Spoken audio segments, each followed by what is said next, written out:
अब एक बात और कह देते हैं, बहुत से लोग कहते हैं महाराज हम तो बहुत दिन से कीर्तन करते हैं, बहुत दिन से कथा कर सुनते हैं, हमारी तो अहमता ममता मिट नहीं रही है, ऐसे बहुत से लोग कहते हैं। तो उन्हें समझना चाहिए कि उन्होंने ईमानदारी से कहा सुना नहीं।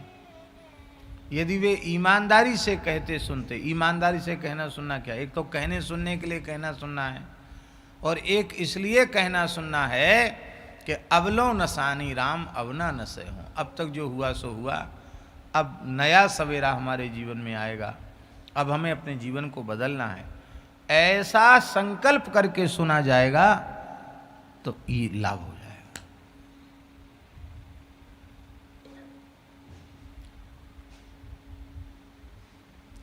पूज्य बक्सर वाले मामा जी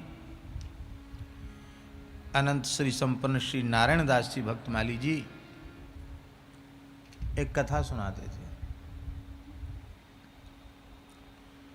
एक पंडित जी वाराणसी पढ़ने गए, बड़े परिश्रम पूर्वक उन्होंने अध्ययन किया, व्याकरण न्याय वेदांत दर्शन सब पढ़ा, श्रीमद् भागवत आदि ग्रंथों को भी पढ़ा, पढ़ करके घर आए।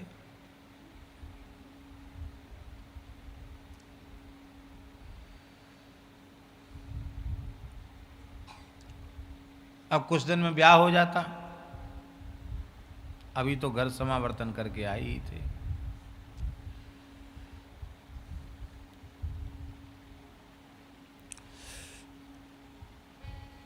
तो वहाँ के जो राजा थे, राजा ने उनका दरबार में बड़ा सत्कार किया, स्वागत किया, आपने हमारे राज्य का बहुत यश बढ़ाया है, काशी में भी आपने विद्या में शास्त्रों के ज्ञान में नाम कमाया है, यश का अर्जन किया है, तो हमारे ऊपर भी कुछ कृपा होगी, आपका ज्ञान का लाभ हमको मिलेगा। हाँ हाँ जरूर राजन, हम तो इसलिए आए ही हैं, हम तुम्हें श्रीमद् भागवत की कथा सुनाएंगे। तो राजा ने बड़ी विनम्रता से प्रणाम करके कहा, महाराज आप अन्यथा नहीं मानना, आपको व्याकरण वेदांत न्याय दर्शन सब लग गए, सब विषय लग गए आपको, अभी भागवत जी नहीं लगी, अभी भागवत जी आपको लगी नहीं, तो कोई बात नहीं, अभी आपकी आई हुई क्या है, मेरी प्रार्थना है हम सब प्रबंध करेंगे, आप एक बार फिर काशी चले जाओ, ठीक से भागवत पढ़ के आओ। तो उनके मन में आए कि राजा भी बहुत बड़ा विद्वान है, कोई सामान्य विद्वान नहीं है राजा, शास्त्रों का मर्मज्ञ विद्वान है, और ये कह रहा है तो इसकी बात तो गंभीर है।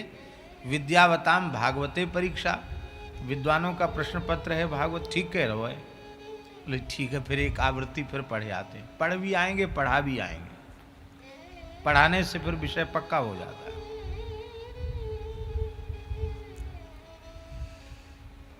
हम आपको क्या कहें, पढ़ाने का लाभ अब तक मिलता है, अब तक मिल रहा है दास को। पहले जब खाक चौक में थे तो साल में 2-3 बार कथा कहने जाते थे, साल में, बाकी समय क्या करते थे, तो मंदिर में पूजा करते थे, क्योंकि खाक चौक में महाराज जी का नियम था कि चाहे महंत हो चाहे कोई हो, बिना सेवा के भोजन प्रसाद पाने का अधिकार नहीं। क्या सेवा करें, तो पूजा करो, हम पूजा करते थे। और फिर इसके बाद 8 बजे तक आरती पूजा सवेरे की सब हो जाती थी, तो 8 से 10 बजे तक वेद पढ़ाते थे, क्योंकि वेद भोजन करके पढ़ाया नहीं जाता, पढ़ा नहीं जाता। फिर इसके बाद 10 साढ़े 10 बजे पंगत हो जाती थी, और प्रसाद पाने के बाद फिर विद्यार्थी आना शुरू हो जाते, तो फिर व्याकरण पढ़ाते, फिर भागवत जी पढ़ाते, फिर वाल्मीकि रामायण पढ़ाते, और पढ़ाते पढ़ाते शाम हो जाती, तो शाम को अंतिम में भक्तमाल पढ़ाते साधुओं को। तो कथा में उतना श्रम नहीं था, पढ़ाने में तो पूरा दिन भर पढ़ाते थे। कुछ वर्षों तक क्रम चला, तो उसका लाभ अब तक मिलता है। अब समय नहीं रह गया, पढ़ाने से बहुत लाभ होता है। पढ़ना और पढ़ाना, ग्रंथ लगता है पढ़ाते समय, पढ़ते समय नहीं लगता है ग्रंथ। बोले ठीक। तो फिर चले गए काशी, पढ़े भी ठीक से, पढ़ा उन्होंने, और जिज्ञासु विद्यार्थियों को पढ़ाया भी, लौट के आए। बोले अब तो बढ़िया से हम भागवत जी लगा, अब सुनाएंगे आपको बढ़िया से भागवत, और 10-5 दिन में क्या होगी, हम तो सालों साल सुनाएंगे आपको भागवत, बहुत बढ़िया से लगा के आए। राजा ने फिर प्रणाम किया। बोले महाराज आप क्षमा करना हमारा अपराध, आपको अभी भी भागवत जी नहीं लगी।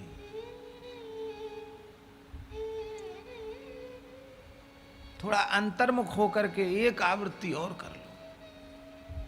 चले पंडित जी इस बार थोड़े खिन्न तो हो गए, मन में सोचे कि चले बड़ा पीछे पड़ गया। एक बार आए पढ़ के तो कहते तब अभी नहीं सुनेंगे, पढ़ के आओ। अब पढ़ के पढ़ा के आए तो कहते अभी भी कसर रह गई।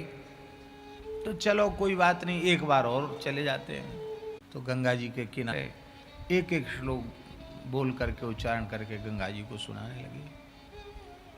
तो आज पहली बार गंगा जी को इतने प्रेम से सुनाया था।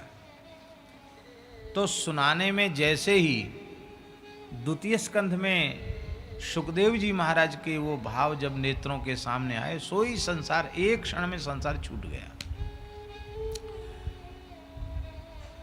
सुखदेव जी कह रहे हैं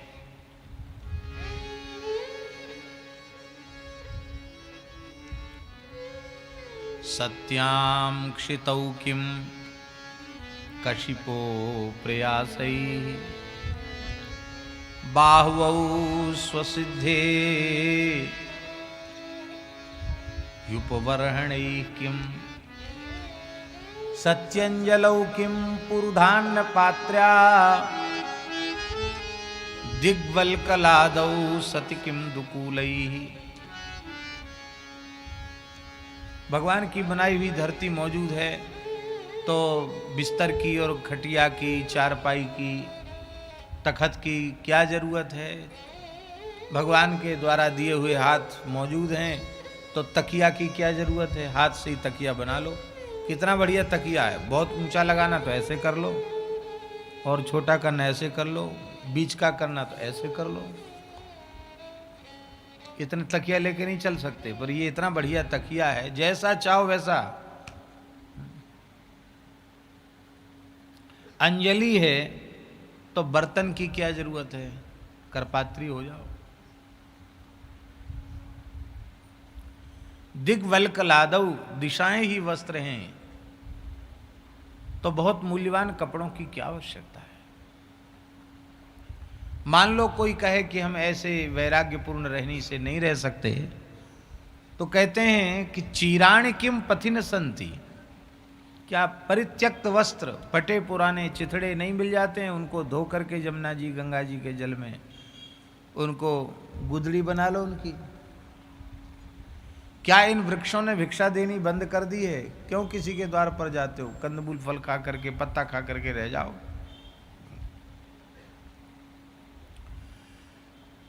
बोले क्या करें, वृक्ष भी सूख गए तब क्या करोगे? बोले सरितोप्य शुष्यन, क्या नदियों का जल सूख गया? नदियों का जल तो नहीं सूखा, जल पी के रह जाएंगे, रहेंगे कहाँ? तो रुद्धा गुहा, क्या गुफाओं के द्वार बंद हो गए? बोले नहीं, गुहा रुद्धा, गुफाएं भी बंद हो गई।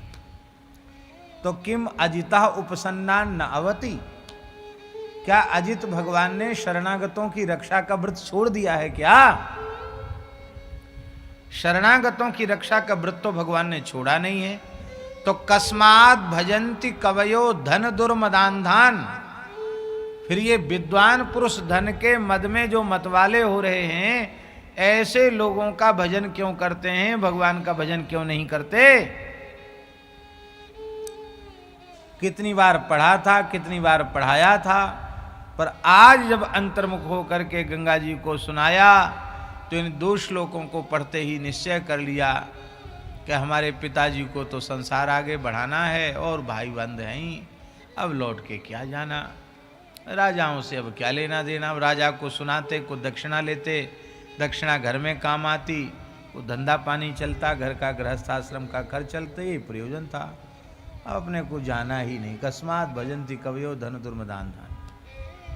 जहाँ गंगा जी हैं वहीं सब कुछ है। काशी में भीड़ भाड़ है, आगे बढ़ गए।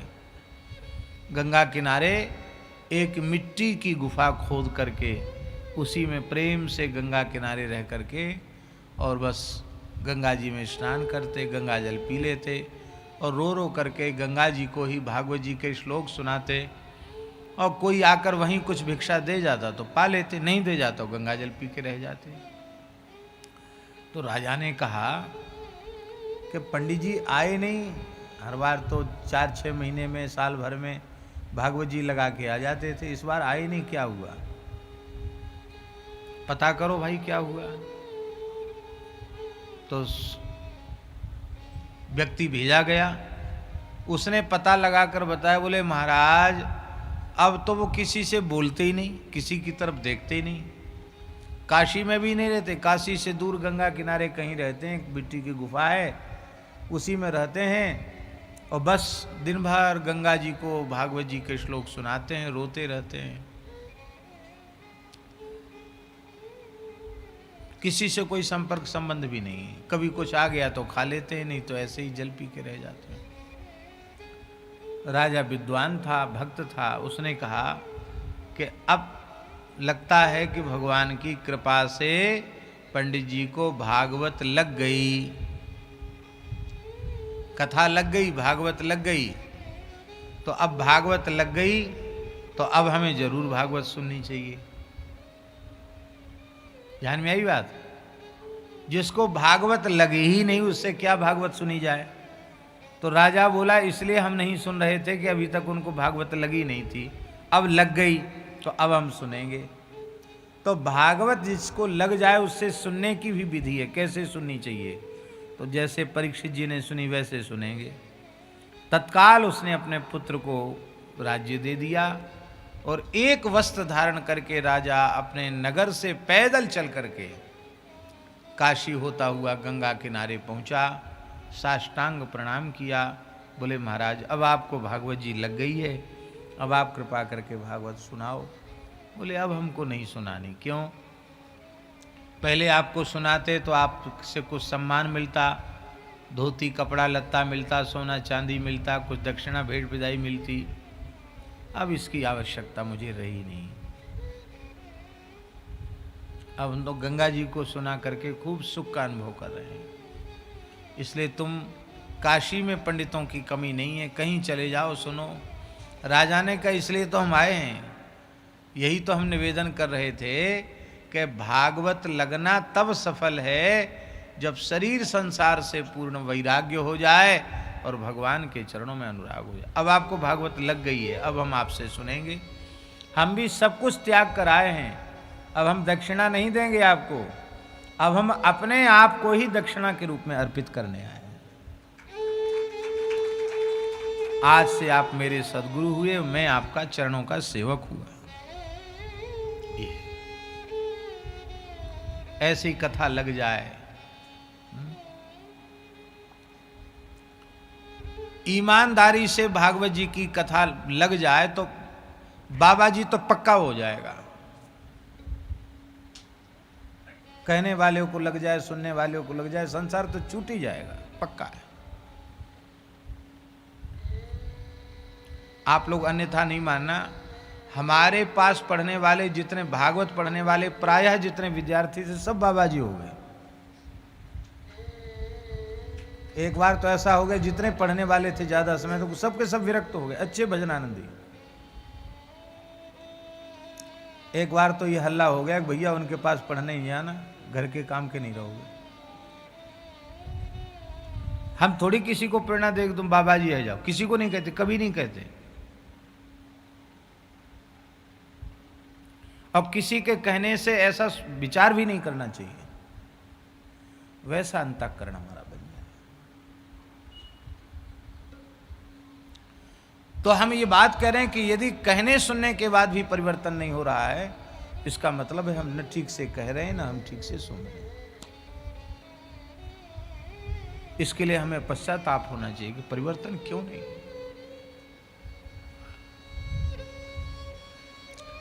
तो नारद जी कहते हैं सत्संगात् क्षणकैः संगम आत्मजायात्मजादिषु विमुच्येन मुच्यमानेषु स्वयं स्वप्न वदत्थितः। जैसे स्वप्न से उठा हुआ पुरुष स्वप्न पदार्थों के प्रति अहमता ममता से शून्य हो जाता है, ऐसे ही उस जागृत पुरुष के समान सत्संग के द्वारा आसक्ति के दोष से मुक्त हो जाता है। फिर न शरीर में ममता रहती है, न संसार में ममता रहती है, न किसी संबंध में ममता रहती। प्रतिदिन सत्संग एवं दर्शन के लिए श्री महाराज जी के ऑफिशियल चैनल को जरूर सब्सक्राइब करें।